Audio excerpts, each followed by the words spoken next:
আসসালামু আলাইকুম এভরিওয়ান, কেমন আছেন সবাই? আশা করছি সবাই আল্লাহর রহমতে অনেক অনেক ভালো আছেন। আমিও আপনাদের দোয়ায় আল্লাহর রহমতে অনেক ভালো আছি। তো আবারও চলে আসলাম আপনাদের মধ্যে একটি ব্লগ। আসলে আমি খুব সাধারণ মানুষ, খুব সাধারণভাবে চলাফেরা করি, সেগুলাই আপনাদের সাথে শেয়ার করার চেষ্টা করি। যাই হোক, এই তো দেখতে পাচ্ছেন আমি আদা রসুন বেটে নিচ্ছি। আমি রান্নার জন্য সব কিছু রেডি করতেছি। আমার মনে হয় সব কিছু রেডি করে নিয়ে রান্না করলে রান্না করাটা অনেক সহজ হয়ে যায়। সেই জন্য আগে সব কিছু রেডি করে নিয়ে তারপরে রান্না বসাই, এতে আমার মনে হয় রান্নাটা তাড়াতাড়িও হয়ে যায়। তো যাই হোক, এখানে আমি পেঁয়াজ বেটে নিলাম, আদা রসুন বেটে নিলাম। আসলে আমি মুরগির মাংসতে বা যে কোনো মাংসতে আমি পেঁয়াজ বাটাটাই দিই। পেঁয়াজ কুচি করে দেওয়ার থেকে বাটাটা দিলে আমার মনে হয় ভালো হবে।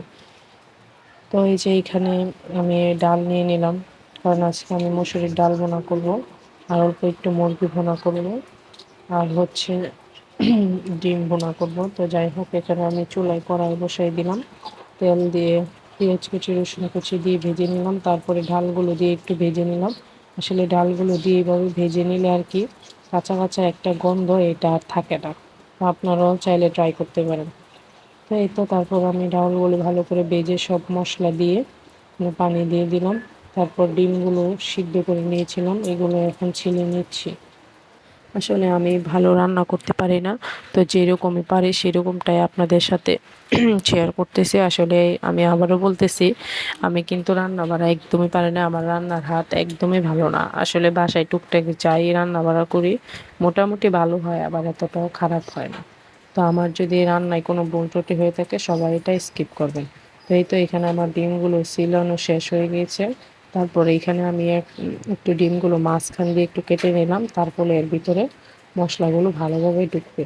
তারপর হলুদ লবণ দিয়ে মশলাগুলো একবারে মিক্স করে নিলাম। এখন এইগুলো তেলে ভাজবো আর কি। তো যাই হোক, এখন আমি পেঁয়াজ কেটে নিচ্ছি ডিম ভুনার জন্য। তো যাই হোক, আমার মনে হয় রান্নার মধ্যে সবচেয়ে কঠিন কাজ হচ্ছে পেঁয়াজ কাটা। পেঁয়াজ কাটলে চোখ দিয়ে যে পরিমাণে পানি আসে, দুঃখ পেলেও মনে হয় এত কান্না আসে না। তো কি আর করার, পেঁয়াজ তো কাটতেই হবে। পেঁয়াজ না কাটলে রান্না করব কিভাবে?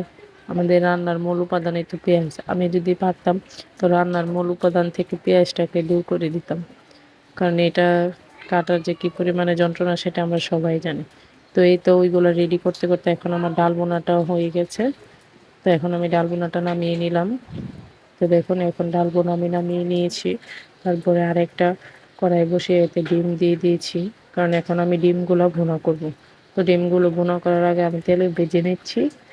এইগুলো তেলে ভেজে নিলে আর কি কাঁচা কাঁচা একটা কীরকম থাকে, ওইটা আর থাকে না। তো এই তো ডিমগুলো ভাজা শেষ, এখন তেলের মধ্যে দিয়ে দিলাম পেঁয়াজ কুচি। পেঁয়াজটা একটু ভালোভাবে ভেজে নিয়ে তারপরে সব মশলা দিয়ে একটু পানি দিয়ে কষিয়ে নিলাম।